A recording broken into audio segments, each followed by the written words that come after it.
Bonjour, bonsoir et bienvenue dans votre Ethylothèque.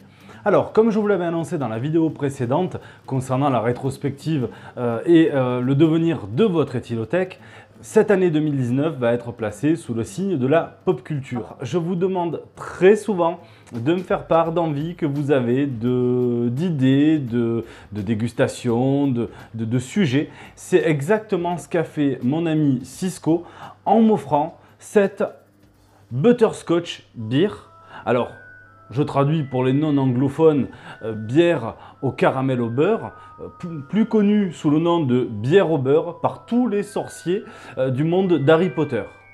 Alors, pour cette dégustation, on est vraiment borderline avec le champ de compétences de votre Ethylothèque, puisqu'on va parler d'une boisson sans alcool.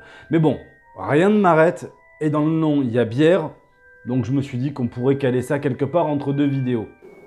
Ça, c'est du sang de licorne. Et donc, voici cette bière au beurre.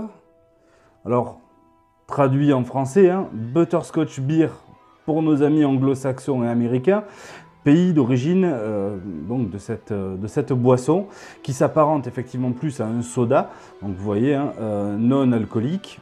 On est sur du gluten-free, donc sans gluten, 100% naturel, comme il le précise, et donc on voit bien l'imagerie rappelant évidemment le monde des sorciers. Donc en fait on est ici devant plus un soda, d'après ce que j'ai pu en découvrir sur internet, au goût caramel. Évidemment on n'est pas sur une bière.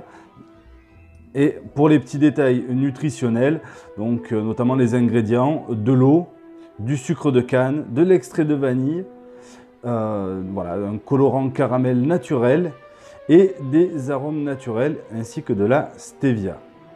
Bon, écoutez, on va déboucher ça tout de suite. Comme on peut le voir au niveau de la bouteille, on n'a pas réellement de bulles qui apparaissent.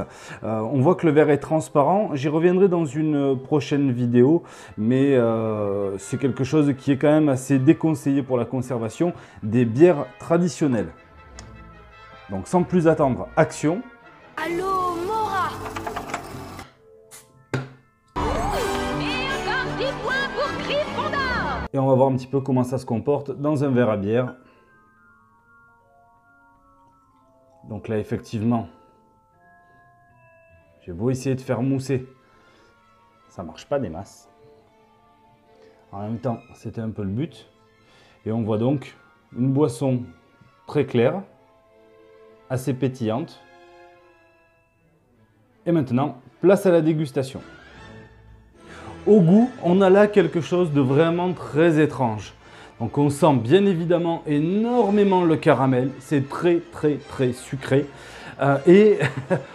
Les bulles sont bien là, bien présentes. Et puis, c'est à peu près tout. Si tu pouvais éviter de raconter ça quand tu seras à Poudlard. Le plus étrange avec cette boisson, pour moi qui ne suis pas du tout amateur de sucré et qui n'aime pas les sodas, c'est que je l'ai bu intégralement en écrivant cette vidéo et que chaque gorgée m'a laissé perplexe. C'est pas mauvais du tout, même si pour un produit naturel, le goût est pour moi assez chimique, sûrement dû à l'élément sucrant qu'est la stevia, eh bien je me suis surpris à plutôt apprécier la chose. Repensant à mes premières lectures des ouvrages de J.K. Rowling, j'ai toujours imaginé que la bière au beurre était un mélange entre une ale un petit peu charpentée et un Irish coffee. Même si dans les livres, ce sont des enfants qui la consomment, après tout, les visites à Préolard et au Chaudron Baveur ont toujours eu un parfum d'aventure.